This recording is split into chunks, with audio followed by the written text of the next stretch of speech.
Sometimes the quietest roads lead us to the loudest truths. When a poor mechanic stopped to help a wounded stranger on a cold mountain road, he never imagined how deeply that moment would change both of their lives. What began as an act of simple kindness soon unfolded into something neither of them expected: a journey of healing identity, and the kind of connection that can only be found when everything else falls away. If stories of resilience, redemption, and quiet love speak to your heart, we invite you to stay subscribed and join us for this unforgettable tale. Now, let's begin. A poor mechanic bandaged a woman's bleeding foot. She was a billionaire walking away from it all. Wyoming, late autumn, the mountains breathed cold into the valley that day. Dry, silent, ancient air that whispered over the cracked asphalt and rattled the brittle weeds that clung to the roadside. Earl Danner had just finished draining oil from a '92 Ford pickup when he spotted something moving along the shoulder of the two-lane highway. At first it looked like wind-blown trash, some pale scrap tumbling along the ground.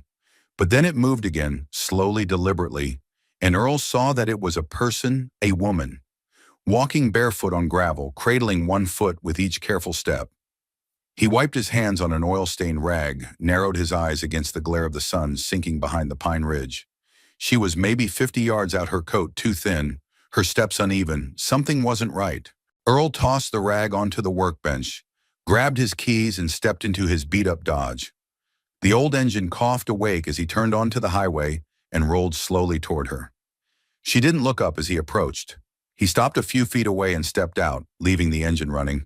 "Ma'am," he called gently, not wanting to startle her. "You all right?" She hesitated, her eyes wide and wary lifted to meet his. They were the kind of eyes that had seen too much, too fast, storm gray, rimmed red, and alert like a deer about to bolt. "I'm fine," she said hoarsely, shifting her weight and nearly stumbling. "Just walking without shoes?" he asked, glancing at her feet. Blood stained the arch of her left foot, already dusted with dirt. The other looked raw from the cold. "I had to leave in a hurry," she muttered, eyes darting to the tree line. Earl noticed now that she wasn't just hurt, she was scared. "Look, I'm not going to ask questions," he said, taking a cautious step forward. "But it's going to be below freezing in a few hours and your foot's bleeding. I've got a garage just back the way you came. It's warm, got coffee, clean bandages." She looked past him toward the waiting truck, then down at her feet, then back to him. "You don't know me," she said slowly. "Nope," Earl agreed, "but that doesn't mean I can't help." The silence between them stretched thin. Then with visible reluctance, she gave a slow nod. The garage smelled like motor oil and pine cleaner. Earl guided her inside and motioned to the faded leather chair near the heater. She sat gingerly, still watching him like he might change his mind. "I'm Earl," he said, kneeling in front of her with a first aid kit. "Mind if I take a look?" She shook her head and he carefully lifted her foot onto a folded towel. There was a deep cut along the heel, dirty but not too far gone. He cleaned it with warm water, then antiseptic. She flinched once but didn't complain. "You've done this before," she murmured. "My wife." He stopped, corrected himself. "My late wife used to be accident-prone. She always said I was better than the ER."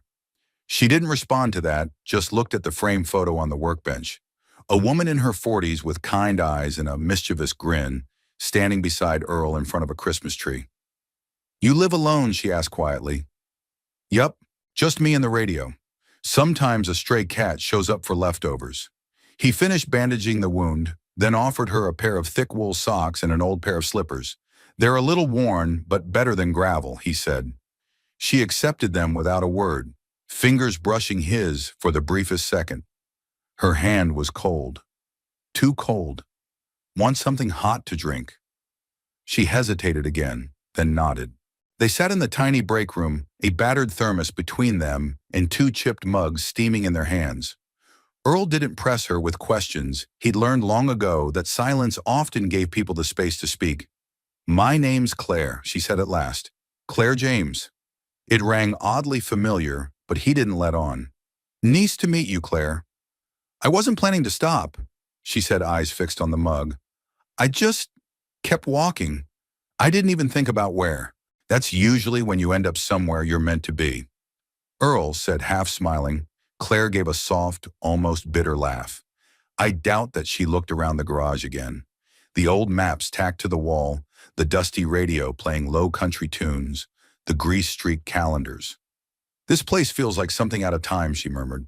"Like the world stopped turning here." Earl shrugged.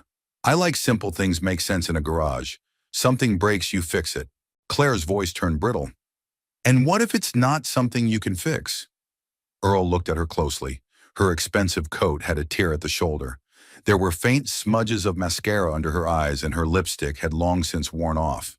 But beneath the tired lines and guarded expression, there was something noble, like a woman who'd once commanded rooms, now learning to move unnoticed.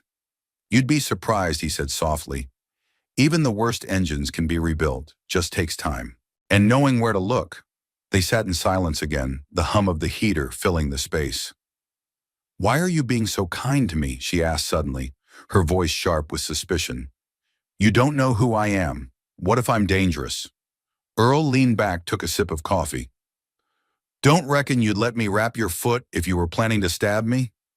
Claire stared at him, then unexpectedly she smiled. Just a flicker, but real. "You're different," she said. "Everyone I know always wants something," Earl chuckled. "Well, I've already got my coffee, so I guess I'm good." And for the first time that day, Claire laughed. It was quiet, unsure, like a sound she hadn't made in years. Outside, the wind shifted. Snow was coming soon. But inside the little garage, warmth settled like a blanket, thick with something neither of them had expected to find that day. Not safety, not certainty, but something close enough to hope. The next morning broke gray and quiet, with low clouds snagged on the ridge and frost dusting the pine needles outside. Earl stirred before sunrise, as he always did, and lit the wood stove in the garage before checking on the woman sleeping in the back room. Claire was curled under a patched quilt on the narrow cot, breathing softly. She hadn't stirred when he'd set the extra blankets by her side late the night before, nor when he quietly placed a folded sweatshirt nearby in case the cold crept in deeper. He paused at the doorway, now watching the rise and fall of her chest. She looked different in sleep, less guarded, almost delicate. The bruised weariness that clung to her yesterday seemed to have softened, but only just. Earl left her be and started his morning routine: coffee, old gospel tunes on the radio, and wiping down tools from the day before. The rhythm of work steadied him, as it always did. There was something comforting about engines and grease. Something predictable. People were far messier. An hour later, he heard the soft creak of the floorboards. Claire stepped into the doorway of the garage. Her arms crossed over the borrowed sweatshirt sleeves, too long for her hands. She'd washed her face, but there were faint shadows under her eyes that even rest couldn't erase morning. He said, not looking up from the carburetor he was cleaning, "Coffee's hot." She hesitated, then walked over, wrapping her hands around the warm mug he handed her. They stood in silence for a moment, steam curling between them. "I should go," she said. Finally, Earl didn't answer right away. He simply set the carburetor down, wiped his hands, and leaned back against the workbench. "You're welcome to stay until that foot of yours heals. Road's not going anywhere." Her eyes met his, wary again. "You don't even know who I am." He gave a slow nod. "That's true. You told me your name. That's enough for now." She studied him, as if trying to understand why he wasn't pushing harder, why he hadn't already Googled her or turned her in. People always asked questions, demanded answers. Earl strangely didn't. "Why aren't you curious?" she asked. "Oh, I'm curious," he replied with a small grin. "But I've learned that sometimes people aren't ready to be found. They come to places like this when they're trying to breathe." Claire blinked, taken aback. The truth of it hit her like a soft hammer, unexpected and clean. She sipped the coffee to hide the sudden tightness in her throat. "I didn't plan to end up here," she said. "Didn't even know which direction I was walking. I left the car behind. Left the phone too. I just kept going." "You running from something?" She hesitated, then gave a weary half nod. From everything, Earl didn't pry. He simply nodded and motioned toward the open garage bay, where the sun was starting to break through the low clouds. "I've got an old Honda that needs a new battery and a lot of patience. You feel like keeping your mind off things? I could use an extra pair of hands." Claire blinked. "I don't know anything about cars." "Even better." He said, "No bad habits to break." The hours passed in quiet, companionable work. Claire held tools while Earl explained torque and timing. with the slow, patient tone of someone who found peace in teaching. She listened, nodded, and asked questions that didn't give away who she'd once been. They talked, but never too deeply. Earl mentioned his wife Sarah, and how cancer had come fast and cruel. Claire listened, surprised by how plainly he spoke about grief, like it was something that had settled beside him, not something he fought. She didn't speak of her own loss. Not yet, but it pulsed beneath the surface like an old bruise. Later, when they stopped for lunch, Claire sat on the back steps watching the wind chase golden leaves across the gravel. She hadn't felt this untethered in years.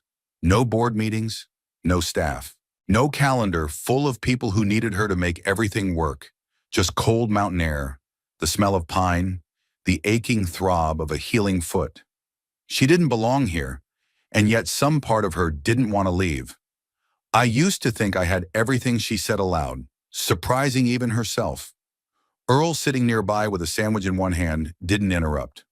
I had money, property in 3 states, a company with my name on every product. I thought that meant I'd made it. But he asked gently. She looked down at her hands. But I couldn't sleep. I'd wake up every morning with my chest in knots. I spent years building a life I didn't want to live. She glanced over, expecting disbelief or pity. Instead, Earl just nodded. Funny thing, he said, when Sarah got sick, we realized how much time we'd spent chasing things that didn't matter. Promotions, perfection, big plans. In the end, she just wanted to sit on the porch and hold my hand. Claire swallowed hard. It's strange, she said softly, how the world applauds you for burning yourself out. That world forgets what hands are for. Earl said, tapping his mug. They're not just for holding power. They're for building, holding, bandaging. She looked at him, not in the way people look when they're searching for a crack, but like someone finally realizing they're safe enough to rest. For the first time in years, Claire didn't feel like someone's leader, someone's solution, someone's symbol. She just felt human. That night she lingered by the fireplace in the back room, wrapped in the borrowed quilt. Earl had left her alone after dinner, sensing she needed quiet. The logs cracked softly as flame danced shadows across the walls. Claire held the mug of tea close, staring into the fire. She hadn't told him who she really was. Not yet. Not because she was afraid he'd use it against her, but because she didn't want this place to change. She didn't want the air to tighten. She didn't want to become the billionaire again. Here she could just be Claire. Here she could exhale. The days settled into an unexpected rhythm. Quiet, slow, unspoken. Claire had planned to leave after one night, 2 at most. Yet by the 3rd morning she found herself waking before the sun rose, drawn not by obligation, but by something far gentler. The hum of a heater, the faint scrape of tools, and the smell of fresh coffee drifting from the garage. Earl had already been at work for an hour, sleeves rolled up, his breath visible in the chill of the early hour. The sight of him wiping oil from his hands and gently coaxing life from rusted parts was oddly comforting. She lingered at the doorway for a while, holding the mug he'd set out for her, without being asked. He always made 2. Sleep all right, he asked, not looking up. Well enough, she replied. He nodded, and that was it. No interrogation, no unnecessary small talk. Just 2 people standing on opposite ends of a garage surrounded by tools and silence. Claire had been surrounded by people for most of her adult life. Advisors, assistants, security shareholders. But no one had ever made her feel quite as seen as this man who never pried.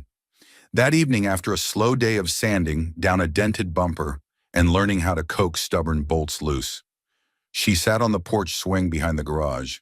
Earl joined her after locking up the tool shed, carrying 2 mugs of cider this time instead of coffee. The sun dipped behind the mountains, leaving only streaks of amber, and rose along the horizon. You always live this quiet, she asked. Since Sarah passed, he said simply. Noise didn't do much for me after that. Claire sipped her drink. Don't you ever get lonely? He considered that. Sometimes, but I'd rather be lonely in peace than surrounded and hollow. She looked down at her hands, remembering the dozens of rooms she had walked into, full of people, and how alone she had always felt. Do you miss her? She asked after a pause. Earl nodded. Every day. But I also talk to her every day. That helps. Claire tilted her head.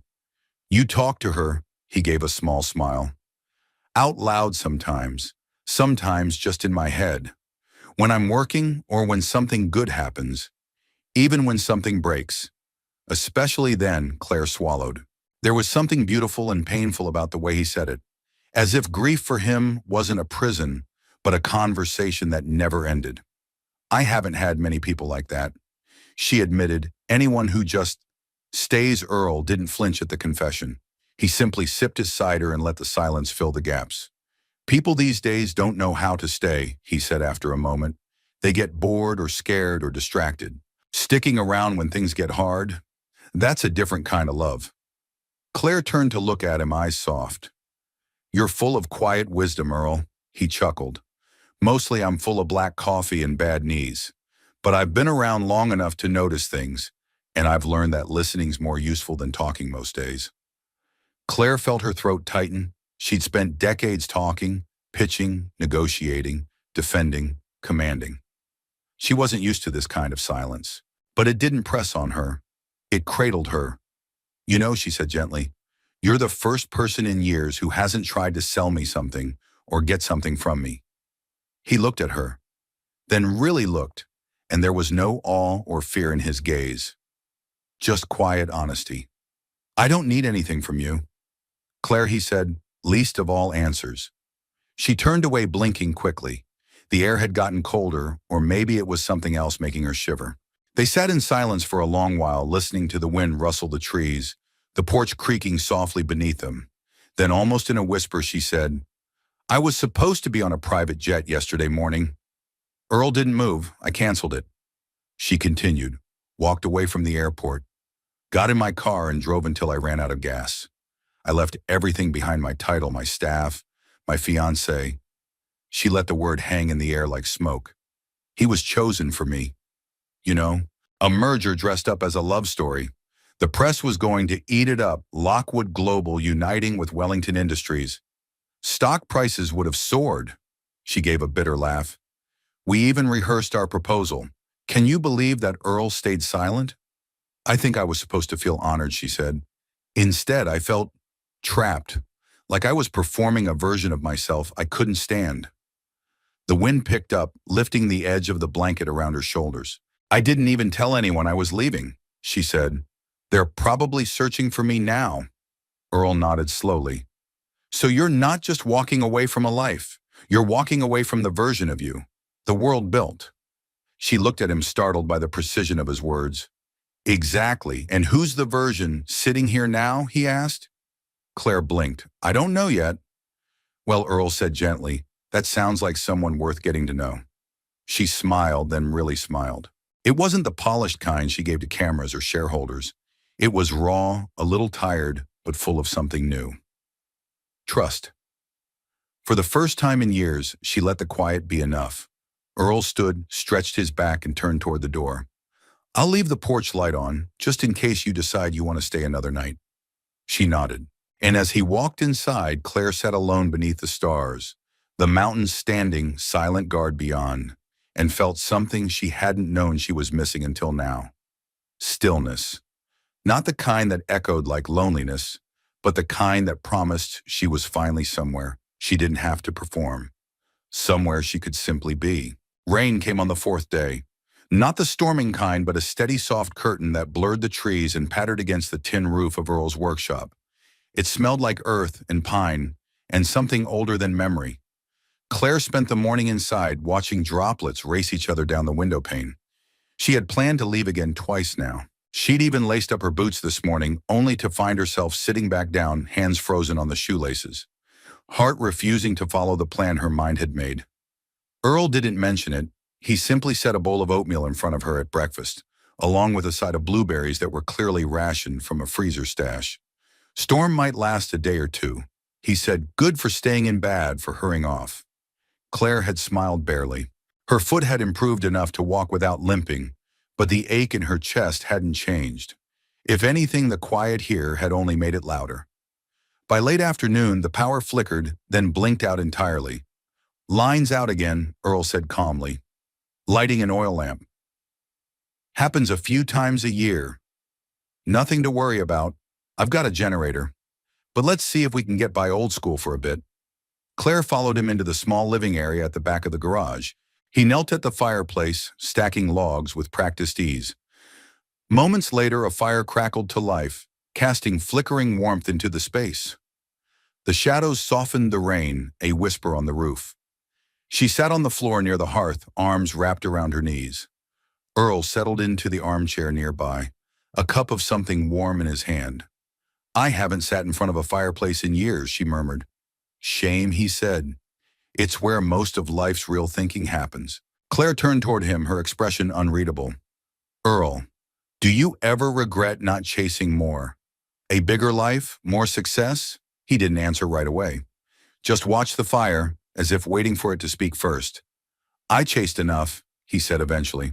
"When I was younger, I thought I had to prove something. Fix more cars, earn more money, get noticed. But after Sarah got sick, none of that mattered.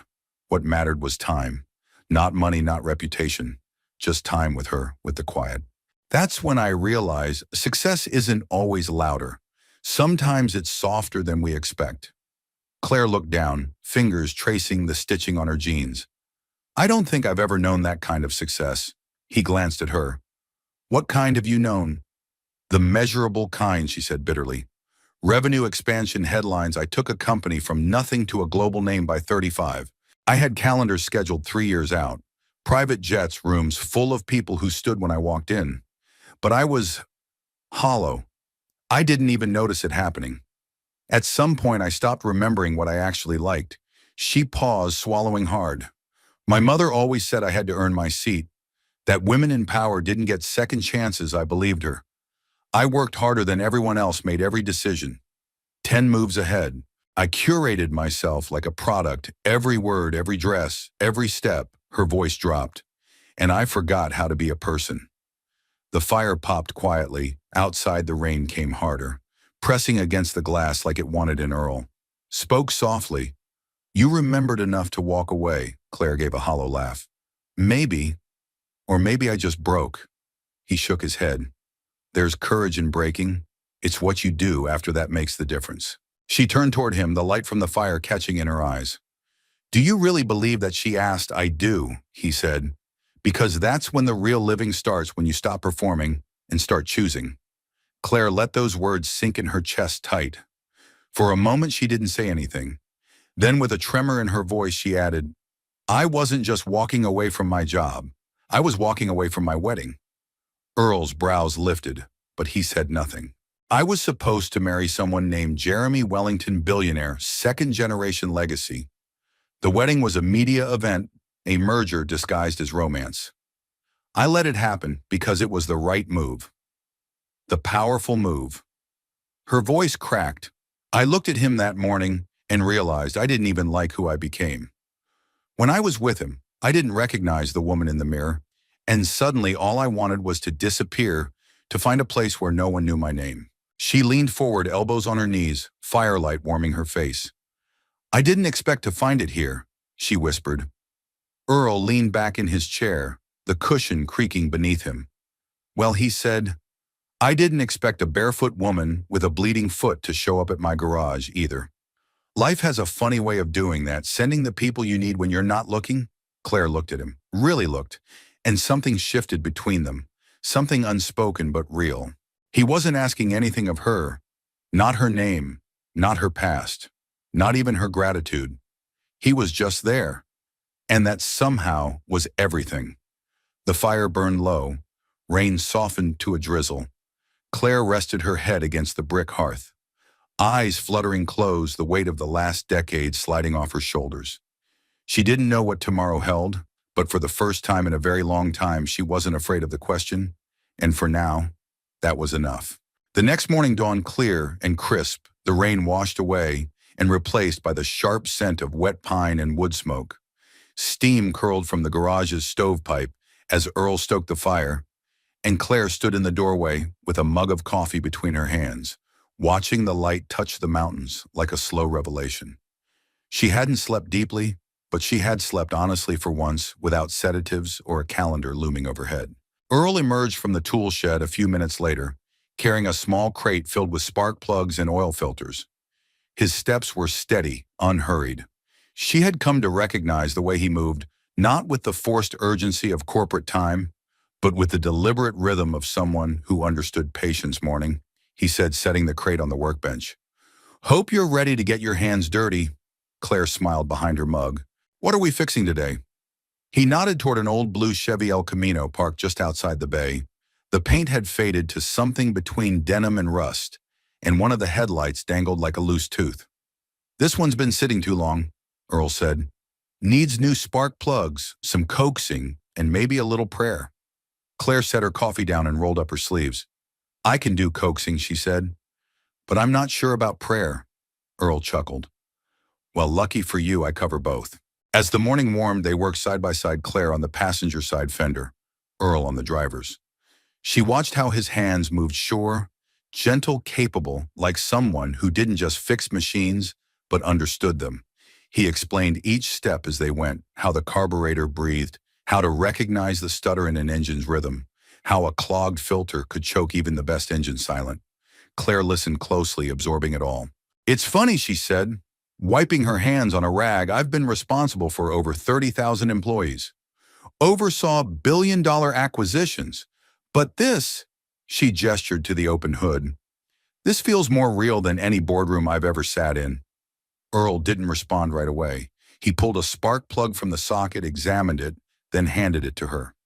Because this, he said, doesn't pretend to be more than it is.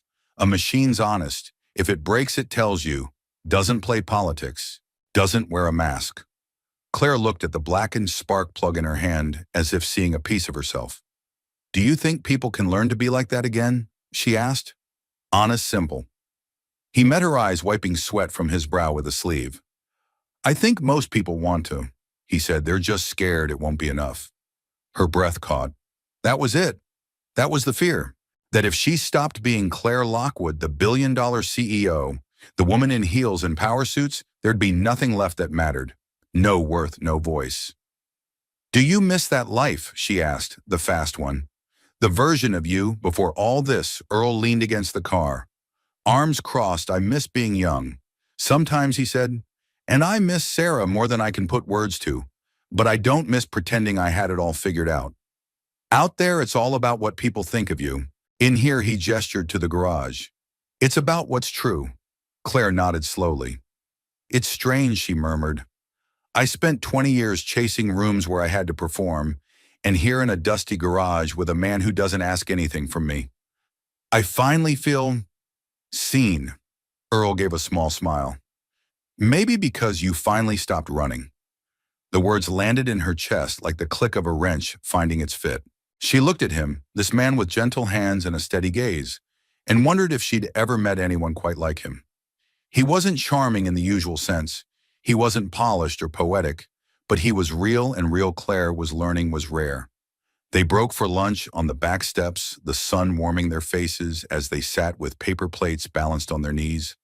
Sandwiches, apples, chips, nothing extravagant, everything enough. Claire found herself telling him about her childhood in Vermont, how her father had left when she was 7, how her mother became steel overnight, teaching her to never depend on anyone. Earl listened without interrupting, just nodded and chewed thoughtfully, like he'd already known somehow. Sometimes I wonder what I'd be if I'd grown up somewhere like this, she said, glancing at the gravel lot and the line of trees beyond. Would I be softer, kinder? You're plenty kind, he said. Claire snorted. Not the version of me they print in Forbes. Maybe they never met the real one. She looked down his words, stirring something both painful and gentle inside her.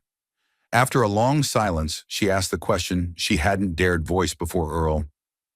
Why are you helping me? He looked over at her, his expression thoughtful. Because someone once helped me.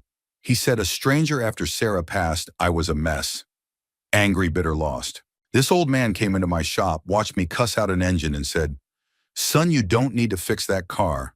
You need to fix your heart. Then he bought me coffee and sat with me in silence for an hour.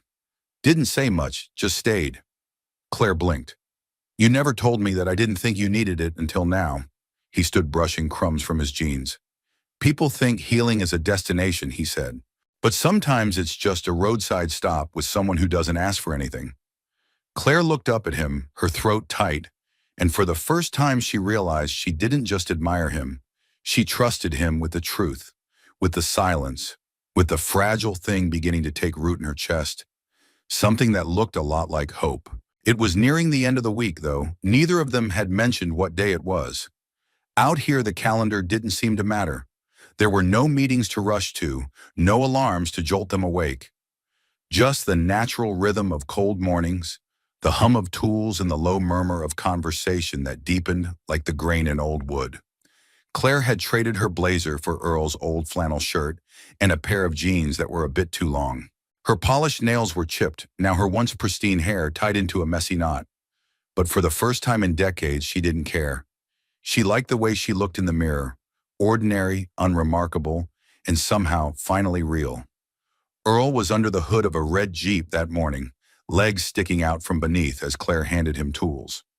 The air was cold enough that her breath still fogged, but her body had adapted. She could feel her strength returning, not just in her muscles but in her spirit. Wrench Earl's voice called from under the Jeep. She passed it to him and sat down on the stool beside his toolbox. "You know," she said, "this isn't exactly what I imagined when I thought about getting away." A muffled chuckle came from beneath the chassis. "What did you imagine? Cabana boys and coconut drinks, I imagined." "Nothing, honestly," she said. "I didn't think that far ahead. I just knew I had to leave." He slid out, wiping his hands on a rag face streaked with grease and calm as ever. "But I also imagined I'd fall apart without the noise," she added. "Turns out silence is addictive." Earl leaned back against the Jeep and folded his arms. "It's not the silence, Claire. It's the absence of expectation." She looked up sharply. "You don't have to be anything out here," he continued. "Not a leader, not a brand, not an answer to anyone's problems. That's what makes it feel like peace." Claire felt the words settle deep into her chest. "You say that, like you've lived both sides of it. I have." "Just not the billionaire version," he said with a grin. Claire laughed, then turned serious. "You really don't miss any of it. The rush, the applause, the feeling of being needed." Earl shook his head slowly. "People don't need a man like me, Claire. They come to me when something breaks, I fix it, then they move on. But here's the thing, I've come to love the simplicity of that. I don't have to impress anyone. I don't have to sell anything. I get up, I work with my hands, I listen to the wind in the trees, and sometimes I share coffee with someone who's got more weight on her shoulders than she lets on." Claire stared at him, overwhelmed by a feeling she couldn't name envy. Not of his tools or his workshop or his solitude, but of his wholeness. Earl wasn't rich in any way the world measured wealth, but he was full of integrity, of kindness, of quiet certainty. He'd faced heartbreak and didn't harden. He'd known loss and still chose gentleness. She envied that because everything she'd built had made her sharper, faster, stronger, but never softer, never safer. "I think I've spent my whole life becoming what people expected me to be," she said softly, "and now I'm not sure who I'd be without all of that." Earl's gaze didn't waver. "Maybe that's why you're here to find out." A long silence stretched between them, but it wasn't uncomfortable. It was filled with meaning, like an old song they both knew, but hadn't sung yet. Later that afternoon, Claire found herself alone in the break room, wiping down the table when she noticed a small frame photo tucked between old repair manuals and a faded can of WD-40.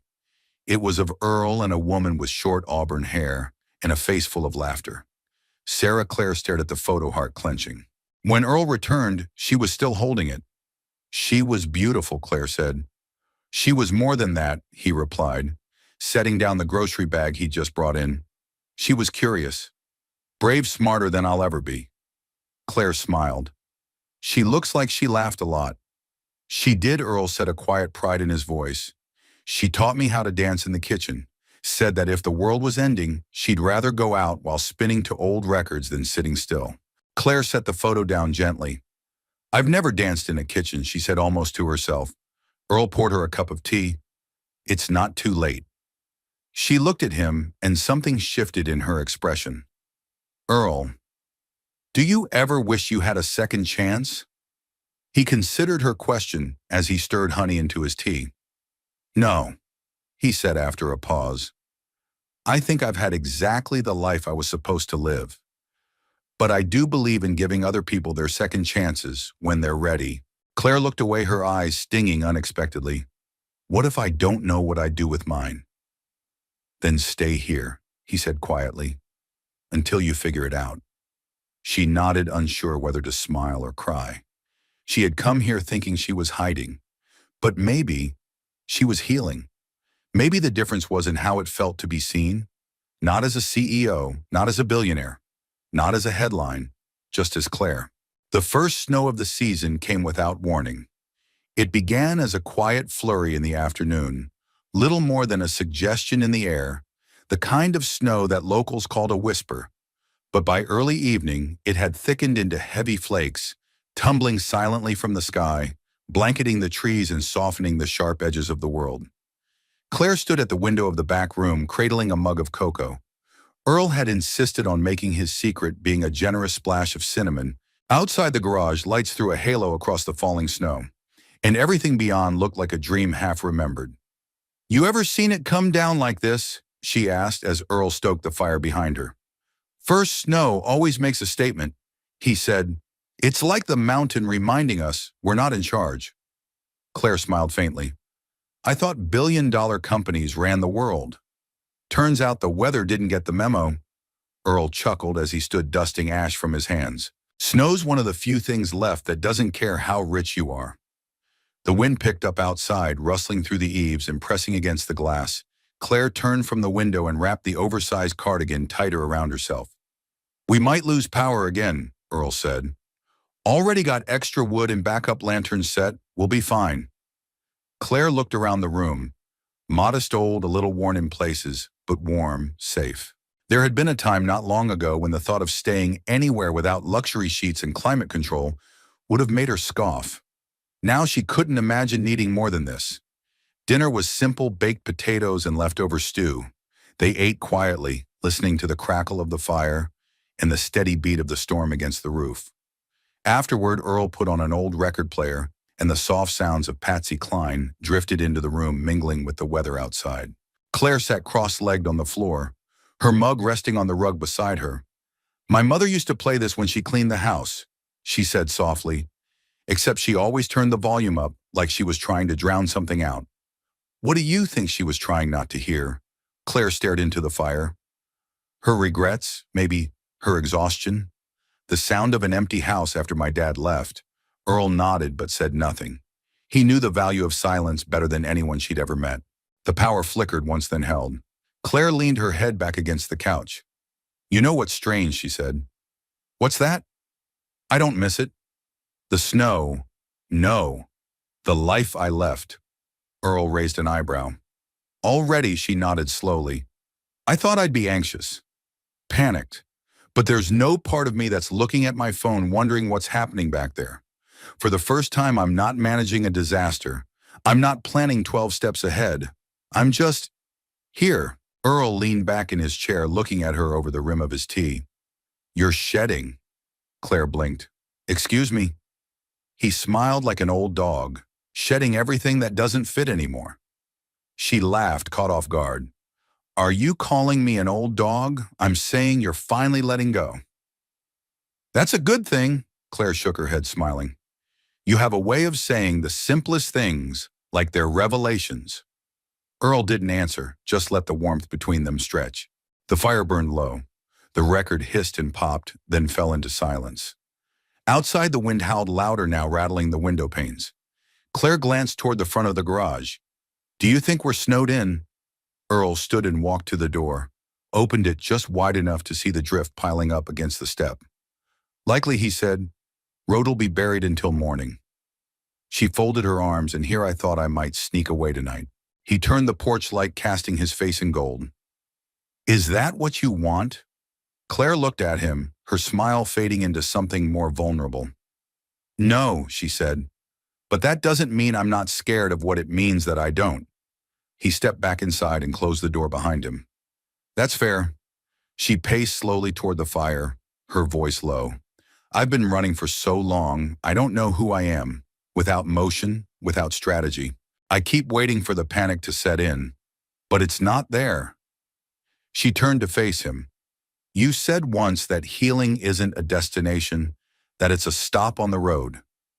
But what if I want to stay?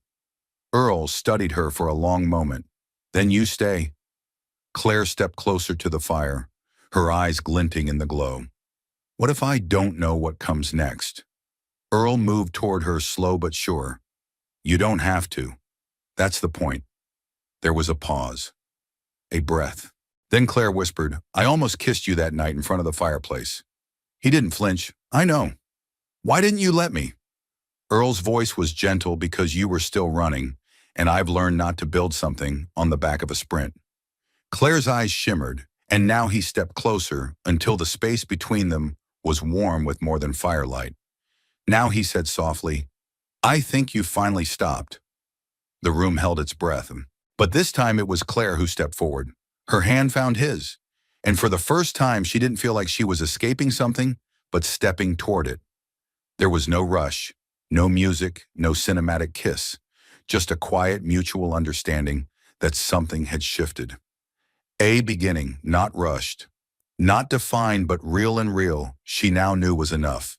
The morning after the snowstorm was silent in a sacred way. A blanket of white lay thick over the land, untouched, muffling every sound like nature was holding its breath. The trees, heavy with snow, bowed slightly under its weight, and the garage's tin roof sparkled with frost as the sun emerged shyly from behind the mountains. Claire stood on the porch, wrapped in Earl's quilted jacket, steam rising from her mug as she watched the light shift across the valley. Inside her chest, something unfamiliar stirred. Not anxiety, not duty, but something deeper, quieter. Peace. She hadn't thought it possible, not after the life she had led. Not after everything she had built, fought for, and ultimately fled. But here it was, in the crunch of fresh snow, in the way Earl hummed a country tune inside as he fried eggs, in the steadiness of a world that did not ask her to prove her worth. She didn't hear the sound at first. It was faint, hidden beneath the whistle of wind and the hiss of the stovetop inside. A buzz sharp, repeating. Then she heard it clearly, her phone. She had forgotten it even existed. Buried deep in the bag she'd thrown in the back of the pickup that day she walked away. The sound stopped, then started again. A vibration against the wooden floor of the porch where she dropped the bag without ceremony. Days ago. Her breath caught as she moved toward it, hands suddenly cold. She hesitated before reaching in 16. Missed calls, 12 voicemails, dozens of text messages from her assistant, her chief of operations, her security team, and then one name that made her stomach knot. Jeremy. Claire didn't press play. She didn't want to hear his voice, smooth, composed, concerned. She could picture his expression even now. Performative worry, not for her safety, but for the optics of her disappearance. She scrolled through the texts. Board is in emergency session. Press is spinning stories. Need a statement. You need to come back now. Where are you? She put the phone down, her hands trembling, not from the cold, but from something deeper. The life she had left behind was still reaching for her, like a vine determined to wrap itself around her neck again. The door creaked open behind her. You okay? Earl asked. She turned to him, eyes glassy. They found me. Earl stepped out onto the porch, looked down at the phone and then at her. He didn't ask what was in the messages. He didn't have to. Claire sat on the step phone, dangling from her fingers. I forgot it was in my bag. It must have gotten a signal again after the storm passed. Earl sat beside her. You gonna answer? She shook her head. Not yet. They sat there for a long time in silence, the snow beginning to melt around them, water dripping softly from the eaves. I knew it wouldn't last forever, she said. This peace, this... Hiding. Earl didn't speak right away. Then he said, it's not hiding if you're healing. She turned to him, eyes fierce. But what if they come here? What if someone shows up with a camera with questions? Then we close the gate, he said calmly. Claire stared at him, disbelieving. You're not afraid of what this could mean for you? If they know you've been harboring me. He looked out over the snow-covered trees, unbothered. I didn't harbor you, Claire. You knocked on the world's quietest door, and I opened it. That's not a crime. That's just being human. Her throat tightened. They won't see it that way. He looked at her, then voice steady, then let them misunderstand. The people who matter already know the truth. Claire exhaled shakily. I want to stay here. I know, but I don't think I can. I know that too. She closed her eyes. I don't want to go back to being her. Then don't, but the world expects it. Earl reached over and gently took the phone from her hand, setting it down on the porch beside them. Maybe, he said, this is your chance to show the world a different version of her. The one you found here. The one who knows how to breathe. She swallowed the lump in her throat. I don't even know how to start. Start by not apologizing for leaving, he said. Start by telling the truth. Claire turned her face toward the sunlight. She could feel the warmth fighting its way through the chill. I'm scared, she admitted. So was I, Earl said. The first time I had to live without Sarah. The first time I woke up and realized I didn't know who I was without her, but I figured it out. One morning, one broken thing at a time. Claire nodded slowly. I think, she said, I want to be someone who fixes things too. Earl smiled. Then stay a little longer. Let the snow melt. Let your phone ring. It'll still be there when you're ready. She looked at him, at the crinkles around his eyes, the gray in his beard, the steady calm that felt like home, and something inside her settled. I'm not done here, she said. Earl stood, extended a hand. Then come help me rotate tires. Nothing like greasy work to remind you what's real. Claire laughed, taking his hand. The phone remained on the porch as they walked inside. It buzzed once more, a distant noise now, but Claire didn't hear it. She was listening to something else entirely, the sound of her life-changing shape. Quietly, completely. The sun broke through the gray the next morning, warm and blinding, scattering diamonds across the half-melted snow. Claire stood at the workbench in the garage, sleeves rolled up elbow deep in a toolbox, humming softly, a tune she didn't realize she remembered. Earl watched her from a distance, hidden behind the hood of a rusty truck. There was something about the way she moved now, not hurried, not brittle. She reached for tools like they were old friends, not unfamiliar objects. She smiled more easily. She spoke less guardedly, and she'd started signing her name simply Claire in Earl's ledger when helping him keep track of parts. No titles, no last name, just Claire. But he had seen this before. He had seen the way people begin to glow when they feel safe, and how that same glow often meant they were almost ready to go. It was just after lunch when she found him on the porch, a folded piece of paper in one hand, her jacket in the other. Earl, she said, her voice quieter than usual. He looked up from his seat. You heading out? She nodded slowly. There's a flight in Denver tomorrow morning. I can't avoid it forever. He said nothing, just waited. I don't want to, she added, almost a whisper. Not because I'm afraid, but because I finally know who I am here, and I don't want to lose that. Earl nodded, looking past her to the valley beyond. You won't, he said, because it's not about this place. It's about what you chose to become while you were here. She swallowed. It feels like if I leave, I'll lose you too. He finally met her eyes, Claire. I was never something for you to lose. She looked at the ground, ashamed of the tears pressing against her lids. You've given me more than anyone ever has, she whispered, and you never asked for anything. That's the point, he said gently. Some things are meant to be given freely. Otherwise, they're not gifts. They're trades. She stepped forward, reaching into her jacket pocket and pulling out a small velvet pouch. She placed it in his palm. He opened it to find a thin silver key and a folded note. It's for the cottage I own near Mendocino, she said. By the cliffs, quiet, clean air. If you ever want to get away from the cold and rebuild something near the ocean, it's yours. No conditions. Earl held the key for a long moment, then closed his hand around it. I've never been good with oceans, he said. Too much space, too many unknowns. You'd be surprised, she replied, smiling. Sometimes standing at the edge of something wide is the only way to understand how far you've come. He chuckled softly. You sound like someone who's been reading fortune cookies. Just learning to listen, she said. To people like you. The goodbye lingered like the last note of a hymn. Claire didn't ask for a hug. Earl didn't offer one. But their hands touched as he took the key, and in that small, unspoken gesture was every thank you, almost every truth neither had dared to say aloud. The next morning she was gone. No note, no dramatic farewell, just a clean kitchen, a refolded quilt, and a fresh pot of coffee already brewing. Earl found her phone sitting on the table, fully charged, screen dark, and next to it a single photograph. It was one he hadn't taken. It showed the two of them, Claire sitting on the workbench, Earl beside her, both laughing, a grease-smudged wrench in her hand. Someone must have snapped it from outside the bay window. He smiled faintly, slipping the photo into his wallet. Outside, the sun melted the last traces of snow. The world returned to motion, and so did he. That afternoon, he rolled up his sleeves and went back to work. The El Camino needed new brake lines, and there was no point letting rust win. He didn't expect to hear from her. He didn't wait for it, because some goodbyes don't need words.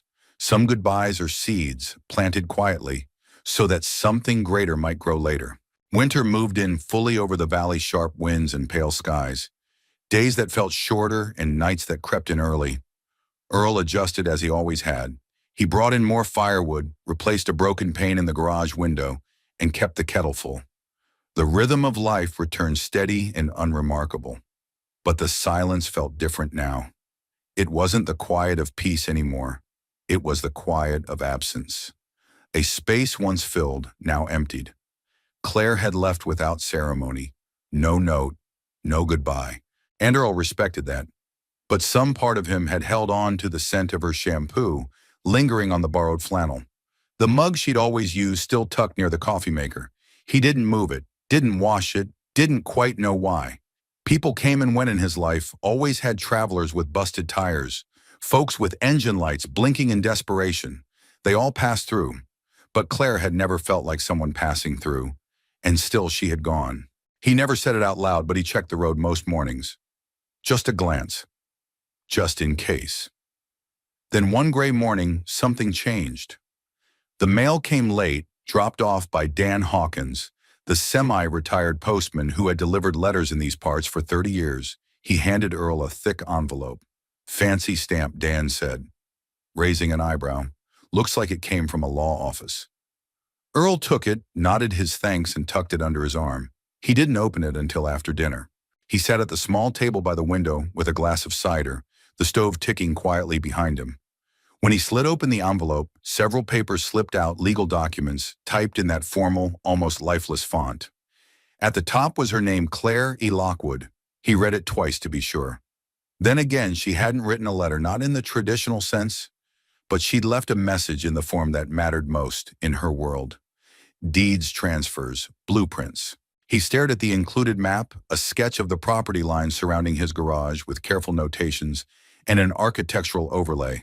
She'd bought it, not just the land, the entire valley curve. And in the margin, in careful handwritten print, she'd written, "You once told me everything broken can be rebuilt. I'd like to help you prove it." There was a second sheet, a short letter in her own hand, shaky but sure. "Earl, you didn't ask for anything. That's why I wanted to give something back. This place gave me my breath again. It gave me back myself. The land is yours now on paper and in truth. Do with it what you always wanted. Build, heal. Share it with those who need it the way I did. If I ever find my way back again, I hope the coffee's still strong and the porch light still works." Claire Earl sat back, the letter in one hand, the deed in the other, and for a long while he didn't move. Not out of shock, but reverence. He thought of Sarah, of the porch conversations they used to have, dreaming aloud about one day opening a little learning shop for kids who didn't do well in traditional schools, a place where you taught with tools, not textbooks, where no one had to wear a mask. That dream had faded with her loss. But now in ink and intention, Claire had returned it to him. He folded the papers, gently placed them on the table, and walked out into the cold night. The stars above the garage blinked steady and ancient. He lit the porch light. The next few weeks were busy, not the kind of busy that wore a man down, but the kind that breathed purpose into his bones. Earl called in a few favors, reached out to an architect in Jackson he'd once helped during a snowstorm. They talked about open workshop spaces, classrooms, and outdoor area for teaching kids how to rebuild engines in confidence at the same time. He didn't tell anyone where the money came from. He didn't have to. Those who came to help sensed the spirit of the place. It wasn't corporate, it wasn't promotional, it was personal. And quietly, almost imperceptibly, something started to grow. People from town dropped by more often curious at first than volunteering. Dan helped haul lumber. A high school teacher offered to coordinate field trips. Even the grizzled old biker who'd once cursed Earl out over a busted muffler showed up with a donation of tools and 2 cases of soda. One afternoon, Earl opened the ledger Claire used to sign. In the margin of her last entry, she had scribbled, "Real things don't rust." He smiled at that. She was wrong technically, everything rusted. But maybe she meant something deeper. Maybe she meant people. He tucked the page into a new notebook, the one he'd started for the project he now called the Rebuild Initiative. It wasn't about charity, it wasn't about legacy.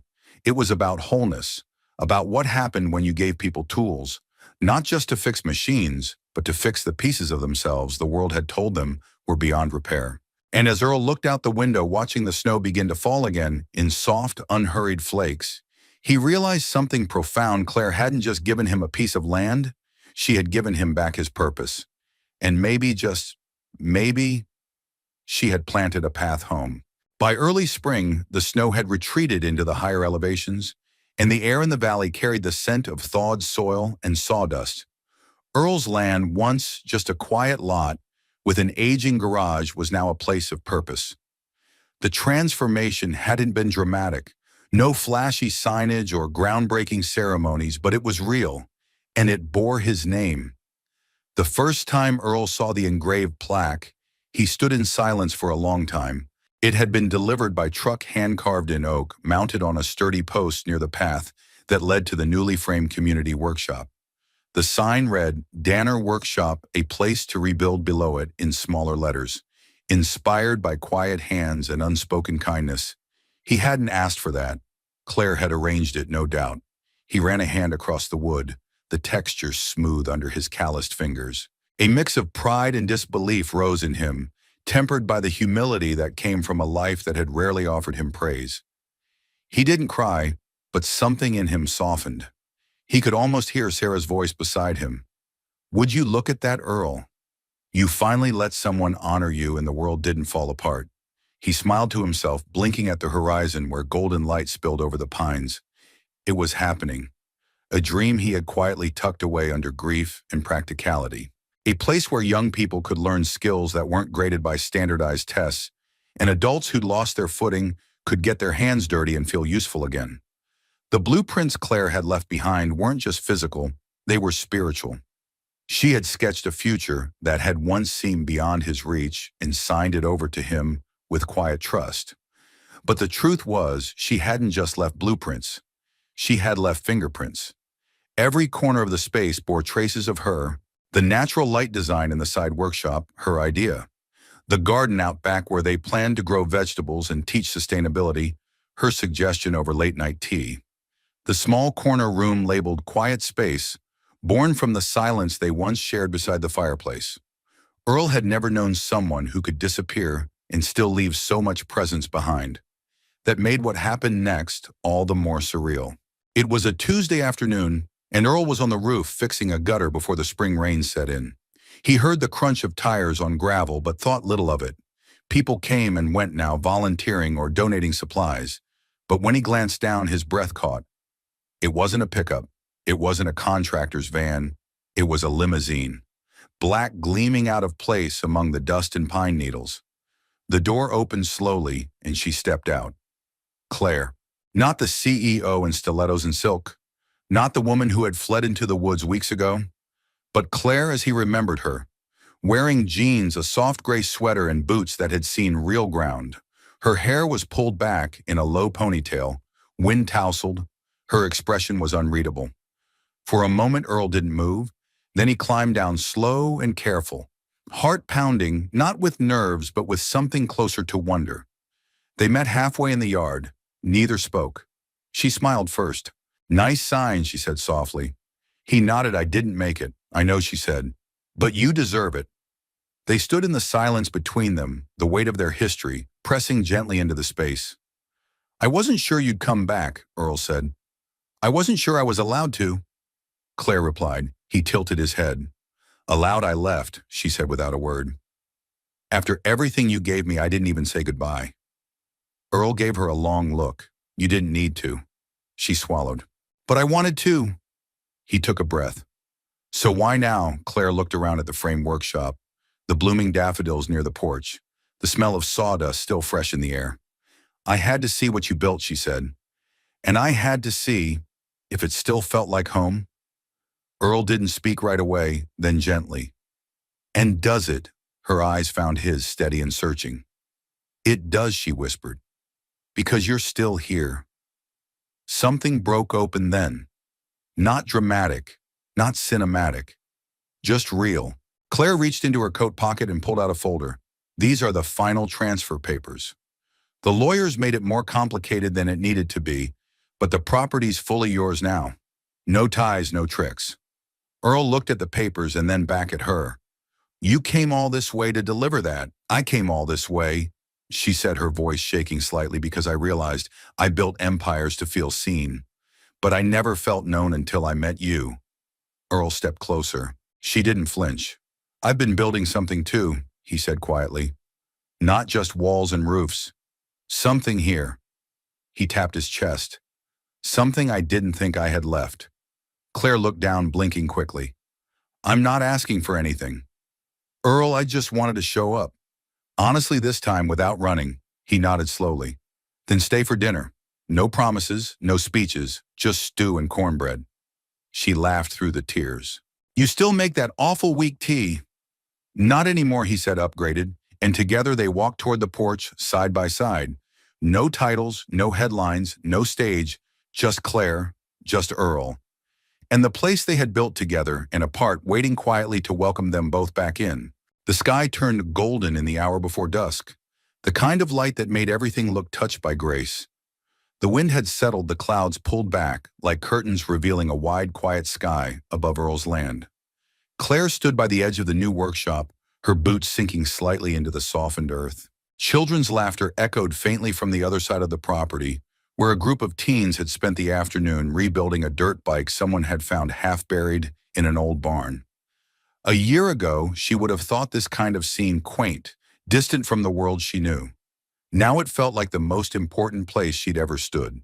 Inside the shop, Earl was at work beneath the hood of a battered minivan, brought in by a single mother from town. He was whistling a low, tuneless melody that he probably didn't realize he repeated when he was focused. Claire watched him for a moment before stepping inside. Need a second set of hands, she asked. He glanced up, smiling. Only if you promise not to strip the bolt like last time. She raised an eyebrow. That bolt was already stripped. I just confirmed it. He laughed and moved aside. She took her place beside him, slipping on a pair of gloves. The action had become familiar now, as natural as she once felt, walking into a boardroom. They worked in tandem, saying little. The radio played something soft in the background, folk guitar, and a voice that sounded like a memory. Eventually, Earl leaned back and wiped his forehead. You staying long this time? Claire didn't answer right away. She leaned against the workbench, her expression thoughtful. I'm not staying, she said. Earl stilled. But before he could reply, she added, I'm not staying. I'm coming home. He looked at her, something unspoken, tightening in his chest. I went back for a while, she continued. Wrapped things up, told the board. I wasn't coming back. Transferred control. Donated my shares to an educational foundation. Bought a place nearby. Nothing fancy. A cottage with a view of the hills. I even got a dog. Earl blinked. A dog, Claire nodded. A rescue. Mutt ugly as sin. Sleeps like a drunk toddler. You'll love him, he chuckled softly. You really left it all behind. I didn't leave it behind, she said. I chose something better. Her voice lowered, rich with emotion. I chose a life that doesn't ask me to perform. One where quiet is not emptiness, but peace. One where someone makes weak tea and terrible jokes and reminds me that being still doesn't mean being stuck. Earl looked at her, and in his eyes was something he rarely allowed himself to feel: hope. I didn't think you'd come back, he said softly. Claire stepped closer. I didn't come back because I missed what we had. I came back because I know what we can build. She placed a small folded paper in his hand. He opened it slowly. It was a hand-drawn sketch, rough marked in pencil. 2 buildings, a central courtyard, a greenhouse. The Claire Lockwood Center for Practical Learning, she said. That's what the donors will see. He looked up at her, brow raised. But the kids, she said with a smile, they'll just call it the Fix-It Place, and you'll run it. Earl stared at the sketch, the lines wobbly but full of vision. Claire reached for his hand. Not alone, she added. We'll run it. The workshop was quiet except for the creak of cooling metal and the hum of something much deeper. A future not imagined, but already in motion. Outside, the porch light flickered on. They walked out together as the sun dipped low behind the pines. The gravel path was lined with soft footprints, their prints now overlapping side by side. Claire paused halfway to the house. When I first came here, she said, voice low, I was barefoot, bleeding, and lost. Earl turned to her, and now she smiled, a warmth radiating from her that made the twilight feel almost like morning. Now I walk with purpose. He took her hand gently, and you're not alone. She leaned into his shoulder, and together they walked the final steps toward the porch, not hurried, not afraid, just homeward. Later that evening, long after the dishes were done and the kettle had cooled, Earl stepped outside one last time. The stars shimmered overhead. The land, once silent, now pulsed with the promise of all they'd build. He glanced back at the house where Claire was curled on the couch, a book in her lap, a dog snoring at her feet. The porch light glowed softly, still on, still welcoming, still waiting for the next lost soul who might wander in and find something unexpected. Not rescue, not redemption, just kindness. And sometimes that was enough to change everything. We'd love to hear from you. Where in the world are you watching from? Did this story touch your heart in some way, or remind you of someone special in your life? Feel free to share your thoughts in the comments below. And if you enjoy heartfelt stories like this, full of kindness, healing, and unexpected connection, don't forget to subscribe and join our growing community. Thank you so much for spending your time with us today. Until next time, take care and never underestimate the power of a quiet act of kindness.